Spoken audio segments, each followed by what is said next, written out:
جنید بغدادی رحمۃ اللہ تعالی علیہ، آپ نے اپنے ایک شاگرد کو ایک صندوق دیا اور کہا کہ یہ صندوق لے جاؤ اور اس کو دریائے دجلہ میں جا کر پھینک دینا۔ اب جب وہ آپ کے جو شاگرد تھے، آپ کے مرید تھے، وہ لے کر کے گئے اس صندوق کو، لیکن جب وہ دریائے دجلہ پر پہنچے اور جب صندوق کو پھینکنے لگے، یہ واقعہ بڑا غور طلب ہے، صندوق پھینکنے لگے تو پانی نے راستہ دے دیا، پانی نے راستہ چھوڑ دیا اور پانی جو ہے وہ کھل جاتا ہے اور دریا جو ہے اس صندوق کو خوشامدید کہتا ہے، اپنے اندر سمو لیتا ہے اور یوں لگتا ہے جیسے جو دریا ہے وہ بڑی عزت اور احترام کر رہا ہے۔ اب جب آپ کے جو مرید تھے ان کو یہ حکم دیا تھا جناب جنید بغدادی نے کہ آپ نے اس صندوق کو نہیں کھولنا، جب وہ واپس آئے تو آگے کہا کہ حضور میں آپ سے کبھی بھی نہ پوچھتا کہ اس صندوق میں کیا تھا، لیکن جو میرا آنکھوں دیکھا حال ہے، جو میں نے اپنی آنکھوں سے دیکھا ہے، تو وہ یہ ہے کہ میں جب اس صندوق کو دریا میں پھینکنے گیا تو دریا بھی کھل گیا، تو مجھے یہ ماجرا سمجھ نہیں آیا۔ تو جنید بغدادی نے کہا ٹھیک ہے، اگر تو یہ سب کچھ نہ دیکھتا تو میں بھی نہ بتاتا، دراصل میں نے ایک کتاب لکھی تھی۔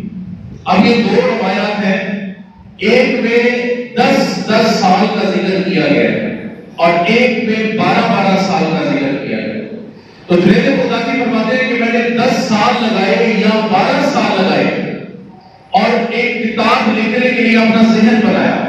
مٹیریل اکٹھا کیا، جو مواد ہوتا ہے وہ اکٹھا کیا، پھر 10 سال لگائے یا 12 سال لگائے اس کتاب کو لکھنے میں، پھر اگلے 10 سال یا 12 سال میں نے اس کتاب کی نوٹ پلک سیدھے کرنے میں لگایا کہ کہیں کوئی شریعت کے خلاف تو لفظ نہیں ہے، کہیں کوئی قرآن کے حدیث کے منافی لفظ تو نہیں ہے، کہیں اس میں کوئی غلطی تو نہیں ہے۔ تو اس کتاب کو 10 سے 12 سال لگے پرفیکٹ کرنے میں، مکمل کرنے میں۔ یہ کون جنید بغدادی ہیں؟ پچھلے جمعہ میں عرض کر چکا ہوں کہ جنید بغدادی کا مقام اولیاء میں ایسا ہے جیسے جبریل امین کا مقام فرشتوں میں ہے۔ تو بڑے اعلیٰ پائے کے یہ بزرگ ہیں اور اللہ تعالیٰ کے یہ مقرب بندے ہیں۔ تو آپ نے کہا کہ میں نے 30 سال یا 36 سال لگائے اس کتاب کو لکھنے میں، لیکن اس کے بعد کیا سوچا؟ ذرا دلوں کو تھام کر کے میری بات سنیے گا اور قرآن کی فضیلت بھی جانیے گا۔ تو آپ نے کہا کہ جب 36 سال گزر گئے یا 30 سال گزر گئے تو میرے دل میں خیال آیا کہ جنید، قرآن کے ہوتے ہوئے، قرآن مجید کے ہوتے ہوئے تیری کسی کتاب کی ضرورت نہیں ہے۔ تو میں نے یہ سوچا کہ میں کیوں نہ اس کتاب کو دریا کے سپرد کر دوں، دریا کے حوالے کر دوں، میں امت کو یہ کتاب نہ دوں کیونکہ قرآن سے افضل کوئی کتاب ہے ہی نہیں۔ تو اتنے بڑے بزرگ جن کی زندگی کا سرمایہ، جن کی 30 یا 36 سال کی محنت اور وہ اپنی محنت کو دریائے دجلہ کے سپرد کر دیتے ہیں محض اس لیے کہ قرآن سے بڑھ کر اس پوری کائنات میں کوئی کتاب نہیں، کوئی کلام نہیں ہے، اور اس کی جو خوبصورتی ہے وہ یہ ہے کہ یہ وہ کلام ہے جو سدرۃ المنتہا میں جبریل امین ٹھہرتے تھے، اور اللہ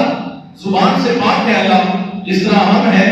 ساری جسامت سے اللہ پاک ہے، لیکن یہ سمجھنے کے لیے فکرہ بول رہا ہوں کہ یہ اللہ تعالیٰ کا کلام ہے، ڈائریکٹ اللہ کے الفاظ ہیں۔ تو اس سے بڑا بورڈ سا، اس سے بڑی کتاب موجود نہیں ہے۔ اس لیے